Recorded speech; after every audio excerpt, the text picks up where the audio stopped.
really matters? That might be the most important question you can ask. So let's talk about it. Hello, everyone, and welcome to the very first episode of the What Really Matters podcast. I'm Karen Wyatt, and you can listen to the trailer for this podcast to get a little bit more information about me and what I'm all about. But I'm here to share with you my own spiritual journey in hopes that it will be informative for you as you are on your journey as well through life. And in this first episode, I'm going to start by laying a foundation for some of the things we'll be talking about in the future. You may have learned from the trailer that I did hospice work for many years with patients who are at the end of life and learned some really valuable spiritual lessons there from those patients. In fact, 7 lessons, and I've written a couple of books about those lessons. And truly, those have become the foundation for me of all the spiritual work I've done over these past years. So I want to give you a brief overview in this episode of those 7 lessons because I'll be referring back to them often in future episodes, and it will help you to just have an idea of what they're about. I already mentioned these lessons came to me as I was working with dying patients, and I heard their stories and listened to them talk about what really mattered to them as they were facing their very last days on earth. And as I thought about it, these lessons were all based on universal truths that I had heard over and over again from various wisdom traditions. These are lessons that have been taught to us throughout time. They're not new.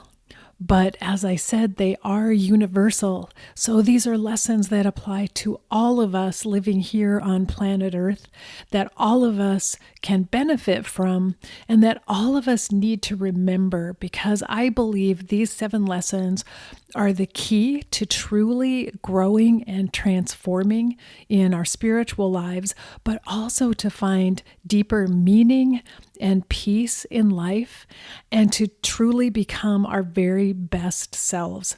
So here we go. I'll give you this overview of these 7 lessons. In future episodes, I'll be going through each lesson one at a time into much more depth to talk about what it means and how it might manifest in your life, and to tell stories about things I've learned about it. And then after that, lots of the things I bring up here in this podcast will probably refer back to one or more lessons. So it will be helpful to you to have this as a foundation of your knowledge and information as we travel on together on this journey. So the very first lesson that I learned at the bedside of my hospice patients was about suffering. And suffering is a word that, for the most part, we don't like very much. We don't like the idea of suffering in our society. And I've discovered as a doctor that much of our medical system is based on ridding us of suffering. Now, that's a good thing. We don't want people to suffer unnecessarily from pain or physical symptoms when they are ill, and especially when they are at the end of life. But I'm referring more to emotional and spiritual suffering, and the type of suffering that we may add on to ourselves, we may increase and exaggerate because of our mental attitude towards suffering and pain and difficulty in the first place. And so the corollary of this lesson, suffering, is embrace your difficulties. And it's really essential throughout life that we learn how to live and still experience suffering without trying to run away from it or deny it or numb it somehow, and without being angry that we have suffering in our lives. Because what I believe is that we are living here on planet Earth, which is a planet of suffering, because everything alive here on this earth dies at one point or another. And everything experiences some sort of decline or decay or difficulty in the process of being alive. And so the first great challenge that we face as we're trying to grow spiritually is what to do with the suffering that comes into our life. And I'm here to tell you, it's essential that we learn how to embrace it and accept it and how to carry it throughout life. So suffering is the very first thing that we tackle on this spiritual journey. And some of us get stuck there. We don't move forward. We don't learn anything else because we simply are not willing to hold the suffering that has come to us in our lives. But it's really essential if we're going to keep growing and if we're going to move on to the other lessons. Suffering is the very first thing we have to master. And again, I will go into suffering in depth in a future episode. So I'm not giving you all of that information today. I'm just trying to give you this little overview so you'll know what to expect. The second lesson that follows after suffering, thank goodness, is the lesson of love, because love is one of the greatest antidotes we have to the suffering that life brings to us. Love brings us sweetness and softness and gentleness and caring on the one hand, and helps us cope with and survive the suffering that life brings to us. However, love also can add to our suffering, because love carries us into many different relationships that can often cause us disappointment, abandonment, betrayal, conflict, difficulties. So love is a mixed bag, but love is essential for our growth. And in reality, the entire universe, I believe, is made of love. The energy that motivates and animates the universe and our very souls is love, this divine love. But we living here on earth are trying to translate this beautiful, brilliant, light-filled, sparkling love that is actually beyond description, that comes from the divine source, the universe that surrounds us. We're trying to translate it into how we live life each day and how we carry on relationships. And so in many ways, we shrink love down into a transaction that we make in our relationships with other people. And that's what brings us a lot of challenges. So mastering love and learning how to understand love, how to receive it for one thing, how to love ourselves, and then how to share the love that we allow ourselves to be filled with other people, and how to become channels for this incredible, brilliant, light love that comes to us. So that's the second lesson. The third lesson is forgiveness, and it is forever tied to love and also to suffering, because one of the ways that we learn to navigate the difficulties of life and the challenges of love is to practice forgiveness. Forgiveness as an act that releases others from our anger and blame and resentment, that we release ourselves as well from our own self-doubt and self-loathing, our own sense of failure and shame and guilt. And we actually release our lives as well. We end up forgiving life, forgiving the universe for whatever pain and struggles have come to us while we've been here on planet Earth. And so forgiveness is an absolutely essential practice. It's something each one of us has to be working on if we intend to grow spiritually. We can't get any further than this until we learn how to forgive. And it's something we have to practice, I believe, on a daily basis. So we'll talk about it a lot. Lots of different tools, lots of ways. I will share with you how I'm trying to forgive, what I'm working on, or practices that I'm using right now to help me on a day-to-day basis work on forgiveness for things from the past, things that are happening right now in my life, and particularly forgiving myself. That's a huge one, and it's tied in with self-love and being able to receive love in life. Forgiveness is necessary. So this is going to be a huge lesson that will take up a lot of our time.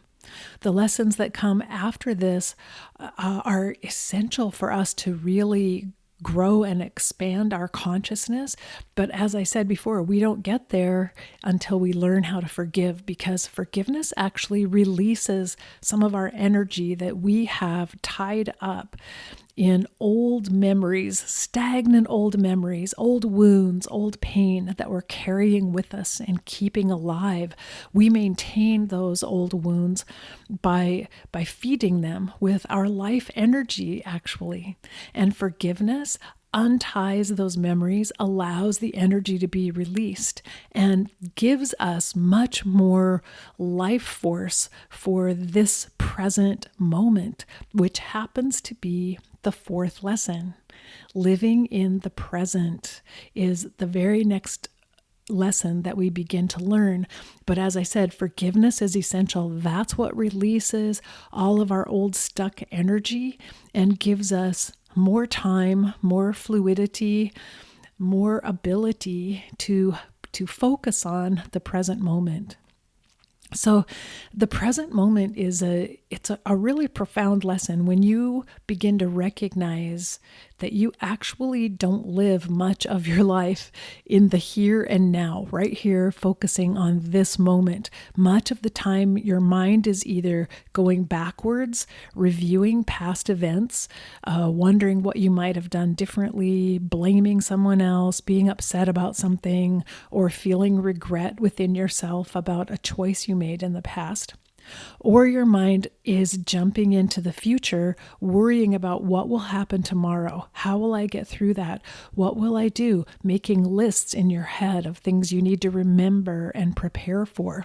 So our minds constantly carry us back to the past, forward to the future, back and forth, and many times we are not even fully present and aware during the situations we're in our day-to-day life right now, right here. We're not paying attention. So we might be in conversation with another person, but listening with less than half of our brain because our thoughts are whirling, going on and on about something else, or maybe even thinking about what we would like to say to that person when we have a chance to speak, but not really hearing or listening to what they are saying to us.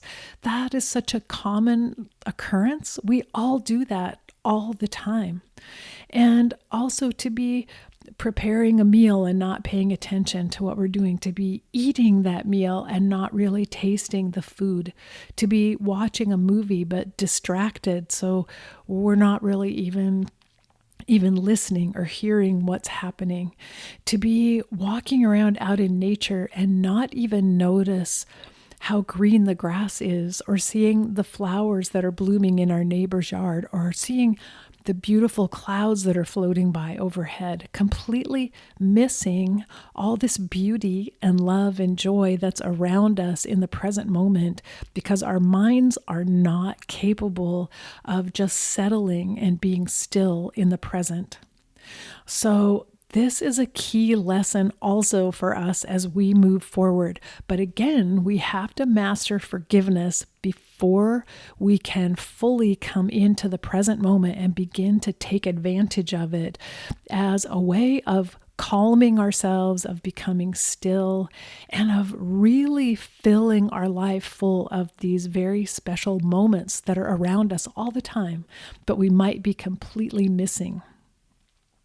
Once we learn how to be more fully present in our lives and pay attention to what's going on all around us, the next lesson, the fifth lesson, comes into play, which is the lesson of purpose. We start to wonder, we've really been wondering all of our lives what our purpose is here. Why am I here? What am I meant to do? It's a huge question for those of us on a spiritual path, because we honestly feel motivated and compelled to do something. We want our life to have meaning, and we want to know, what is it? What is the thing that I came here to do?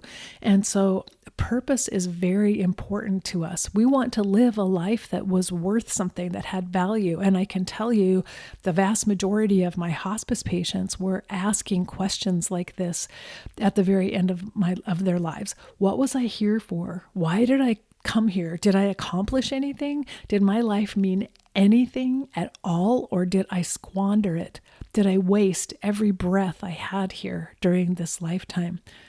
It's a huge question, and each one of us will ask it if we don't fully attend to it now. Earlier in our lives, we will ask it on our deathbeds, just like my patients did, unless we have started to think about it now and have started to open ourselves right now to the idea that I'm probably here for a reason. There probably is something here for me. And what might that purpose be? Now, what I've learned, and I'll go into this in a lot more detail because it's a little hard, will be hard to convince you of this in just a few moments here in this short overview. But what I have learned is that our purpose is not necessarily tied to our career or our job. Or our employment path, whatever that might be. It's also not necessarily tied to how much success we achieve or what we accumulate or accomplish in our lives. What I've discovered and what I fully believe is that our purpose is much more about what we learn while we're here on this planet. We have these spiritual lessons to learn, which is what I believe and what I'm working on and why I'm doing this podcast to talk about these lessons. And our purpose is to really be in school, to view life as a classroom and to learn as much as we can while we're here and to follow the guidance that life gives us, to follow the obstacles life gives us and recognize, aha, that's something I'm supposed to learn about. So I'm going to take that on as a challenge, as a lesson for me to study while I'm here.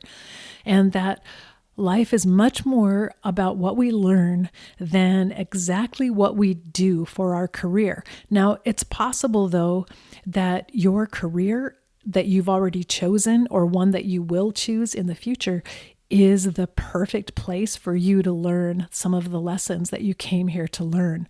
So your job choice and your career path can be tied in really nicely with the lessons that you are learning, which is ideal. That's what we want. We want to make choices for things in our lives that will help us maximize the amount of learning that we can do. So that's choosing our path, our education, and our work as we move down this road, and even the people we choose to bring into our lives, the people we connect with and surround ourselves with.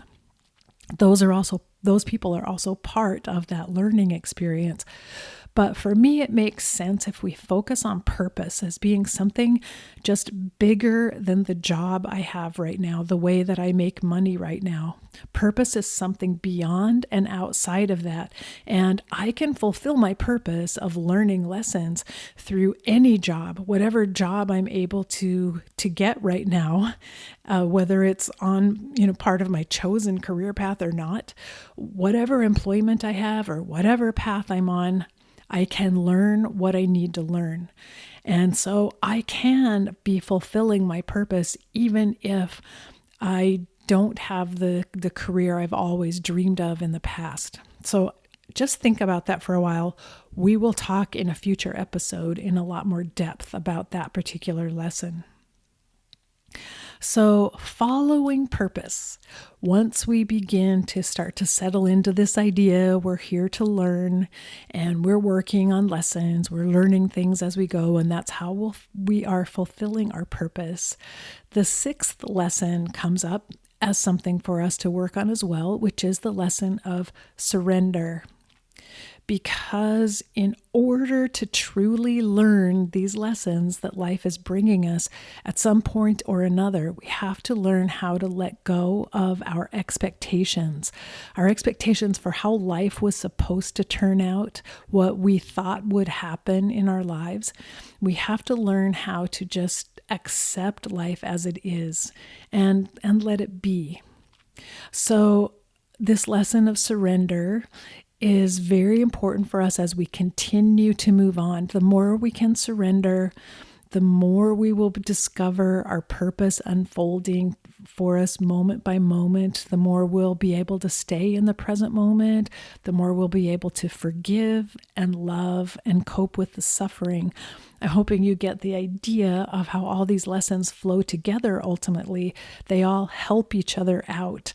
Each step we make forward in learning one lesson helps move us toward the next lesson, but the next lesson we learn also helps us in reverse do a better job of the previous lessons. So surrender, the more we learn how to surrender, the better we will be at the previous 5 lessons. So, once we have begun to master this idea of letting go of our attachments, the final lesson, the 7th lesson, is the lesson of impermanence, meaning nothing on this earth lasts and everything changes. The only thing I would say in the universe that truly lasts is love, because even stars and planets die. They're created and ultimately they die. Everything dies, everything changes, energy transforms all the time, constantly in this universe. Energy doesn't die, but energy, I believe, is love. Love is energy and energy is love. And so love doesn't die. It's the only thing that we can count on that will not die or disappear within our lives and our experience here in the universe. But as we live on this planet, it's essential that we can accept and hold and carry the idea of impermanence, and that today might be an absolutely perfect day in many ways. Things may have worked out for me just the way I want, and I may have the love of my life sitting next to me. I may have plenty of money. Everything may feel perfect and be exactly how I wanted it to be. But tomorrow's another day, and nothing lasts, and everything can change in an instant. You can ask anyone who's been through a wildfire or a natural disaster. It comes in an instant, and it can take everything from you. It can destroy everything that you thought you could count on. That's how life is. Life is fleeting and fickle and variable, and we honestly can't predict much of what is going to happen in our lives. We really don't know. We have to be prepared that anything could happen at any time, and we have to be so surrendered in life that we're willing to keep going. We're willing to stick around for it. We're willing to see what happens next, and prepared in some ways that anything could happen. And just as anything tragic and disastrous could happen at any moment, so could something miraculous and amazing happen. You might win the lottery, or, some other amazing thing might happen for you. But again, even the good things change everything about your life. And so we have to be willing in each moment to let that moment go and to move on to the next moment, and to not cling too much to any part of this life. That's actually how we prepare ourselves the best for the end of life, when we reach the time, as my patients did, that we're lying on our deathbeds, getting ready for the next journey that's going to come when we take our last breath. So when we master impermanence, we can really begin truly to prepare ourselves for letting go of this life and allowing it to slip through our fingers, while making the most of that life in each moment while we have it. So the trick here, the balancing act, is to enjoy every single thing you have right now. Make the most of it, love it, celebrate it, utilize everything in your life, appreciate it, be grateful for it. But when the time comes to let it go, this is a line from the Mary Oliver poem in Blackwater Woods. When the time comes to let it go, to be able to let it go, to allow life to slip away from you in whatever way it chooses when the time is right, and to not try too hard to hold on and to cling, trying to control, trying to force life to be what you want it to be. Because it's that clinging and attachment and trying to force life into what your mind thinks it should be that causes you more suffering. So the more you're willing to surrender and to allow life to be what it is and accept the impermanence of life, the better you will be at navigating these ups and downs that life brings you, the more prepared you will be. And that brings us all the way back to that first lesson of suffering, because suddenly, when you've mastered all of these lessons, love, forgiveness, the present moment, purpose, surrender, impermanence, you have a really nice formula here for dealing with the suffering that life brings. And even maybe a new definition of what that suffering is, a new perspective on it, so that the challenges of life may not seem as bad as they seemed to you before. They may seem more manageable and more negotiable because now you recognize your challenges are bringing you opportunities to learn more and to grow in your ability to love and forgive and surrender and let go and make the most of every moment of your life. So the key for these 7 lessons is that we keep cycling through them over and over again, around and around. We keep learning more and more about each lesson, and every lesson helps us more with the previous lessons and also prepares us for the next lesson. They're all tied together. And I talk about these lessons sequentially, chronologically, as if you will learn them in order, but the truth is we're confronted with really all of these lessons all the time. We just might be working on one more than another at any given time. But I wanted you to be able to see the pattern of how they all fit together, and accomplishing one lesson, growing in one lesson helps you with the very next lesson and the previous lessons. So they're tied together, and you will begin to see it in your life. You'll begin to recognize how some of these lessons are coming up, and you'll remember, I'm working on surrender right now.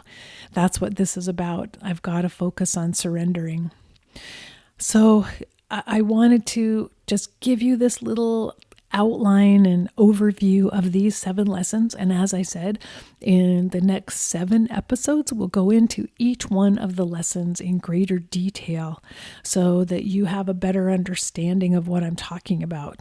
And I can also talk about a few practices for each lesson. So some things that you can do yourself to help you learn the lessons. All of them are practices I've learned or that I'm learning and that I'm doing and trying right now as I work my way over and over again through all of these lessons. So hang on. We have a lot to cover over the next months and years, however long this podcast lasts. I hope you find it helpful. I hope it brings you inspiration and helps you on your path. And I'm really excited to hear from you if there are questions that come up, or if you have comments or suggestions. Maybe you have an experience to share or a story to tell. So check out the show notes for this episode, and you can leave a voice message for me if you would like to share anything with the other members of the audience out there, the other listeners. So thanks for joining me here for What Really Matters.